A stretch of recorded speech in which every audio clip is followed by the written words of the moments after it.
स्वागत करते हैं हमारी आज की खास मेहमान का। डॉक्टर आरती गुप्ता हमारे साथ मौजूद हैं, चीफ इन्वेस्टमेंट ऑफिसर हैं डीबीआर वेंचर्स की। आरती जी, बहुत बहुत स्वागत है धन दौलत के इस खास शो पर आपका, और आने वाले अंतर्राष्ट्रीय महिला दिवस की आपको बहुत बहुत शुभकामनाएं। Thank you Sakshi. नमस्ते आपको, और very very happy women's day आपको भी। बहुत बहुत शुक्रिया आरती जी। क्योंकि बात हो रही है महिला दिवस पर नारी की जो निवेश की तैयारी हम आज कराने वाले हैं उसकी, तो सबसे पहले तो मैं आपसे यही जानना चाहती हूं कि खास तौर पर महिलाओं के लिए फाइनेंशियल प्लानिंग क्यों जरूरी है?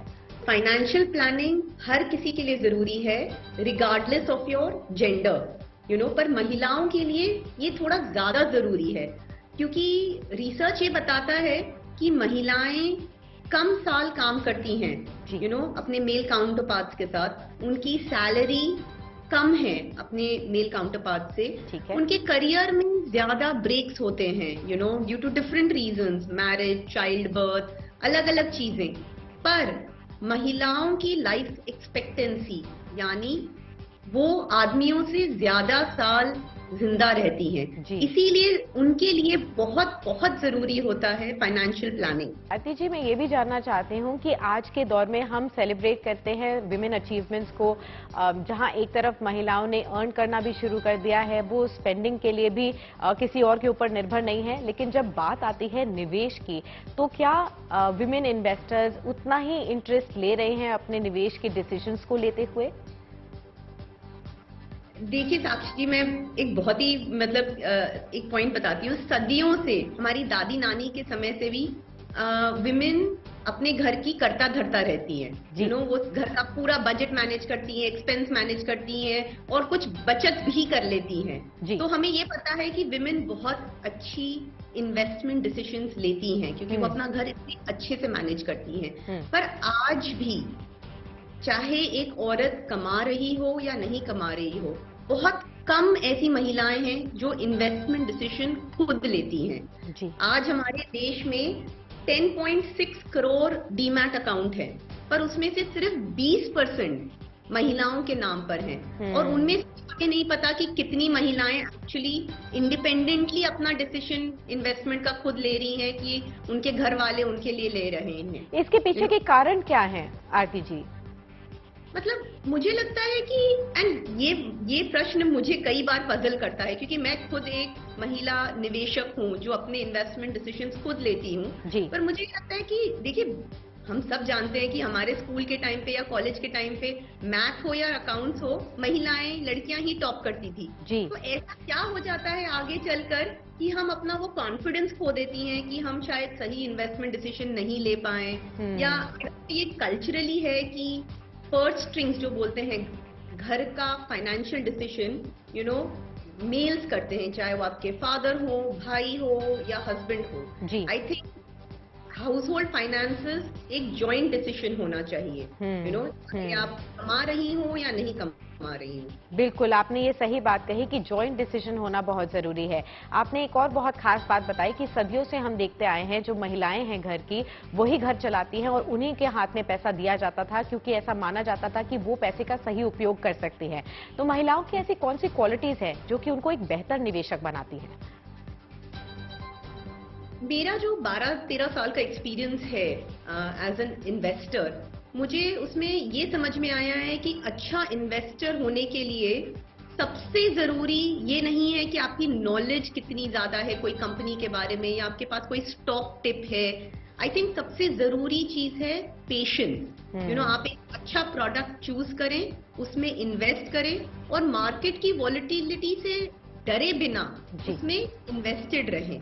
सबसे ज्यादा पैसा उन्होंने बनाया है जब मार्केट में, बेयर मार्केट में जिन्होंने इन्वेस्ट किया है, या बेयर मार्केट में जिन्होंने अपना पैसा निकाला नहीं है। तो मुझे लगता है आई थिंक इन्वेस्टमेंट के लिए जेंडर लेंस लगाना जरूरी नहीं है, पर फिर भी क्योंकि महिलाओं में थोड़ा सा पेशेंस ज्यादा होता है, थोड़ा सा हम लोग रिस्क अवर्स होते हैं, जिसकी वजह से हम ज्यादा ड्यू डिलिजेंस करते हैं, आई पर्सनली फील कि they make better investors, you know. Doctor Aarti, ये बताइए कि एक इंश्योरेंस के बारे में जब हम बात करते हैं तो अक्सर महिलाएं इसके बारे में ध्यान नहीं देती हैं। यूजुअली इंश्योरेंस को फैमिली प्रोडक्ट के हिसाब से ले लिया जाता है, जहां पर कई बार ऐसा देखा जाता है फैमिली का हर मेंबर शायद एडिक्वेटली इंश्योर्ड नहीं है। ये बात हो रही है हेल्थ इंश्योरेंस की। मैक्सिमम केसेस में हम ये देखते हैं महिलाएं टर्म इंश्योरेंस या लाइफ इंश्योरेंस लेती ही नहीं हैं, क्योंकि अक्सर जो फैमिली के ब्रेड विनर्स होते हैं वो इस इंश्योरेंस को लेते हैं। इंश्योरेंस एज अ प्रोडक्ट कैसे समझा जाए, महिलाओं को इसके लिए किस तरीके से प्लानिंग करनी चाहिए, ये बताइए। इंश्योरेंस जो प्रोडक्ट होता है वो इंडिविजुअल्स को प्रोटेक्ट करने के लिए होता है, फैमिलीज को प्रोटेक्ट करने के लिए होता है कि जो अनएक्सपेक्टेड इवेंट्स होते हैं, जो आप इवेंट्स एक्सपेक्ट नहीं कर रहे, उनके लिए होता है। तो आई थिंक आज के डे एंड एज में हेल्थ इंश्योरेंस स्पेशली महिलाओं के लिए बहुत ही ज्यादा जरूरी है, यू नो। आजकल हम इतने केसेस सुन रहे हैं डिजीजेस लाइक कैंसर, जिसका ट्रीटमेंट इतना ज्यादा एक्सपेंसिव होता है कि जो यू नो अच्छे अच्छे वेल ऑफ लोग भी अपनी पूरी सेविंग्स गवा देते हैं उस कैंसर ट्रीटमेंट में। तो अच्छा हेल्थ इंश्योरेंस होना आज बहुत जरूरी है। एंड मेरे ख्याल से आप उसको एक कंटिंजेंसी के जैसे देखिए। आप एक सर्विस ले रहे हैं कि अगर कुछ हो जाए तो उस वजह से आप उसको इन्वेस्टमेंट के जैसे ना देखें, ज्यादा प्रोटेक्शन की जैसे देखें।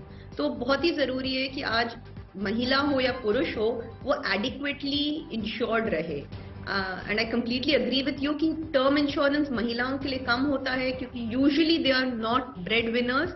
But it is extremely important कि अगर आपकी इनकम पे या आप पर कोई डिपेंडेंट्स हैं, आपके बच्चे हैं, तो आप टर्म इंश्योरेंस भी लीजिए। बिल्कुल, आपने ये क्लैरिटी देकर बहुत ही अच्छा किया। खास तौर पर हेल्थ इंश्योरेंस को देखते हुए एडिक्वेट हेल्थ इंश्योरेंस लेना बहुत जरूरी है। इसे निवेश के तौर पर नहीं देखिए आप, खास तौर पर आप इसे कंप्लीटली प्रोटेक्शन के हिसाब से देखें। अक्सर लोग इसे निवेश और प्रोटेक्शन दोनों में कंबाइन करने की कोशिश करते हैं, स्पेशली जब टर्म इंश्योरेंस की बात आती है। लोग ऐसे प्लान लेने की कोशिश करते हैं जहां पर उनको कोई ना कोई अपने पैसे पर या निवेश पर रिटर्न मिले, लेकिन इंश्योरेंस आपके प्रोटेक्शन के लिए है। ये बात आपको जरूर ध्यान रखनी चाहिए। अब बात आती है टैक्स प्लानिंग की। ये भी अक्सर महिलाओं के लिए काफी कॉम्प्लिकेटेड होता है और वो अक्सर इसको नजरअंदाज कर देती हैं। इस चक्कर में कई बार उनके टैक्स कंप्लायंसेस छूट जाते हैं या फिर वो सही डिसीजन सही समय पर नहीं ले पाती हैं, जिससे ज्यादा से ज्यादा वो टैक्स बचा पाएं। टैक्स प्लानिंग को लेकर आपकी क्या एडवाइस रहेगी हमारे सभी विमेन व्यूअर्स के लिए? साक्षी, मतलब कंप्लीटली अग्री विथ यू कि बहुत सारी महिलाएं टैक्स प्लानिंग पर यू नो इम्पोर्टेंस नहीं देती, बट ये एक बहुत ही इम्पोर्टेंट एस्पेक्ट है, ना सिर्फ महिलाओं के लिए but as a family also. You know, कई फैमिलीज में महिलाओं की इनकम कम होती है, तो इट्स बेटर कि आप as a family tax planning करें। इन्वेस्टमेंट ऐसे करें कि आप ऑप्टिमल स्लैब्स का यूटिलाइजेशन करें। तो फैमिली टैक्स प्लानिंग बहुत जरूरी है। और छोटी छोटी चीजें हम देख सकते हैं, यू नो, फॉर एग्जाम्पल अगर यू नो एफडी के रेट जो फिक्स डिपॉजिट करते हैं हम लोग, जिन पर 33% अगर आप हाई टैक्स ब्रैकेट में हैं, उस पर टैक्सेशन लग जाता है। तो अगर आप फिक्स इनकम फिक्स डिपॉजिट की जगह डेट म्यूचुअल फंड्स में इन्वेस्ट करें, जो सेम फिक्स डिपॉजिट के जैसे उस पर इन्वेस्ट करते हैं, पर इन्वेस्टर को टैक्स कम लगता है। तो ऐसे प्रोडक्ट्स आइडेंटिफाई करना, स्पेशली अगर आप हाई टैक्स ब्रैकेट में आते हैं, वो बहुत जरूरी है। और एक टोटलिटी में फैमिली की टैक्स प्लानिंग करना बहुत जरूरी है, जो कई लोग नजरअंदाज कर देते हैं। तो आपने शुरुआती आंसर्स में ये बताया था कि डीमैट अकाउंट्स की अगर हम संख्या देखें तो विमेन इन्वेस्टर्स की बहुत कम है। ये डीमैट अकाउंट अक्सर या तो म्यूचुअल फंड्स के लिए और खास तौर पर स्टॉक मार्केट्स में निवेश के लिए इस्तेमाल होता है। आजकल की विमेन इन्वेस्टर्स को काफी ज्यादा इंटरेस्ट है स्टॉक मार्केट्स में देखते हुए, लेकिन नॉलेज उतनी ज्यादा नहीं है। इसीलिए मैं आपसे जानना चाहती हूँ, कुछ हाउसवाइफ्स या कुछ रिटायर्ड विमेन या फिर कुछ यंग इन्वेस्टर्स भी जब स्टॉक मार्केट्स को एज एन ऑप्शन देखते हैं, किस तरीके से उनको अप्रोच करना चाहिए? क्या उनके लिए ये सही ऑप्शन होता है निवेश करने का? 100% आई थिंक हर इंडिविजुअल को जिसका एक डिसेंट साइज का कॉर्पस है, उसको इक्विटी में इन्वेस्ट करना चाहिए। एंड आपको कोई बहुत ज्यादा नॉलेज होने की जरूरत नहीं है। आज हमारे पास स्टॉक मार्केट में इंडेक्स फंड करके हैं, जैसे निफ्टी 50 भी हैं, जो टॉप 50 कंट्री की टॉप 50 कंपनीज का एक इंडेक्स है, आप उसमें इन्वेस्ट करिए and stay invested. You don't have to find वो एक अजूबी प्रोडक्ट, है ना। आपको एवरेज रिटर्न्स चाहिए, आपको 10 से 12% का रिटर्न अगर चाहिए तो staying long term invested in good index funds will give you that return. बिल्कुल। डॉक्टर आरती, एक एक करके आपसे हमारे सभी जनता के भी सवाल पूछ लेते हैं। पहला सवाल जो हमारे पास आया है ये दिल्ली से आया है। नेहा आपसे पूछ रही हैं कि करियर ब्रेक से पहले किन बातों का ध्यान रखना चाहिए, खासतौर पर फाइनेंशियल प्लानिंग की ओर से। कई सारी विमेन करियर ब्रेक्स लेती हैं अपनी जिंदगी के अलग अलग टाइम फ्रेम पर। तो करियर ब्रेक से पहले ये ध्यान रखना जरूरी है कि आपने इतनी सेविंग्स कर रखी है कि जो आपका एक इमरजेंसी पूल है, जो आपके अगले 2-4 साल के लिए जो आपके लाइफस्टाइल एक्सपेंसेस हैं उसको टेक केयर कर सकता है, कोई हेल्थ इमरजेंसी है उसको टेक कर सकता है, और आपकी जो भी इमीडिएट नेक्स्ट 4-5 इयर्स के लिए या जितने लंबे समय के लिए आप करियर ब्रेक ले रहे हैं उतना कॉर्पस आप एक थोड़ा सा साइड में करके उन चीजों में इन्वेस्ट करिए, उन प्रोडक्ट्स में इन्वेस्ट करें जो इन्फ्लेशन बीट करता है। दूसरी बात ये जरूरी है कि अगर आप कुछ रीस्टार्ट करना चाहें, करियर वापस कुछ ज्वाइन करना चाहें और उसके लिए अगर आपको कोई पढ़ाई या कोई कोर्स करने की जरूरत है तो आपके पास उसके लिए थोड़ा सा अमाउंट सेट असाइड आपने किया है। तो आई थिंक ये 2-3 चीजें बहुत जरूरी हैं कि आपका फाइनेंशियल सपोर्ट सिस्टम और कैसा है, फैमिली में इनकम कोई और स्ट्रीम से आ रही है क्या, इन 2-3 चीजों को ध्यान रखते हुए तब करियर ब्रेक के बारे में सोचिए। उम्मीद करते हैं नेहा आपके सवाल का जवाब आपको मिल गया हो। अगला सवाल लेते हैं, ये मुंबई से रीमा का सवाल आया है डॉक्टर आरती, और वो आपसे पूछ रही हैं सिंगल मदर्स फाइनेंशियल प्लानिंग कैसे करें। रीमा, मेरे ख्याल से जो सिंगल मदर्स की फाइनेंशियल प्लानिंग है, आई थिंक जो मैंने इमरजेंसी पूल की बात करी है या इमरजेंसी फंड की बात करी है वो आपके लिए थोड़ा सा ज्यादा बड़ा होना चाहिए, क्योंकि आपका घर सिंगल इनकम पे चल रहा है, सिर्फ आपकी इनकम पर चल रहा है। आपकी इंश्योरेंस, आपकी टर्म इंश्योरेंस हो या हेल्थ इंश्योरेंस हो, वो एडिक्वेट होनी चाहिए, क्योंकि आपके पास अब एक डिपेंडेंट है जो आपके ऊपर डिपेंडेंट है ना, तो वो उसका ध्यान रखना बहुत जरूरी है। आपका चाइल्ड केयर सपोर्ट कहाँ से आ रहा है, बच्चे की एजुकेशन के लिए आपने कोई अलग से फंड जोड़ रखा है और उसको इन्वेस्ट कर रखा है और वो एक सर्टेन परसेंटेज पे ग्रो कर रहा है कि नहीं कर रहा है, आपके लिविंग एक्सपेंसेस, तो ये सब चीजें थोड़ा सा सिंगल मदर्स के लिए ज्यादा मुश्किल हो जाती हैं, थोड़ा और ध्यान रखने की जरूरत है। बट अगर आप ठीक से फाइनेंशियल प्लानिंग करेंगे तो then it will be a smoother ride. अगला सवाल लेते हैं, ये खुशी का सवाल है, नासिक से आपसे पूछ रही हैं कि महिलाओं के लिए रिटायरमेंट प्लानिंग कैसे की जाए, इसमें किस बातों का ध्यान रखा जाए और क्यों ये जरूरी है। आई थिंक ये मतलब ये सबसे ज्यादा हमारे जो इनिशियल सवाल पर ही चला जाता है ना, कि जब आप, क्योंकि महिलाएं ज्यादा लंबा जीती हैं, बहुत जरूरी होता है कि उनके लिए वो फाइनेंशियल प्लानिंग पहले से करें, वो पहले से जोड़ कर रखें कि हम रिटायरमेंट में ये यूज करेंगे।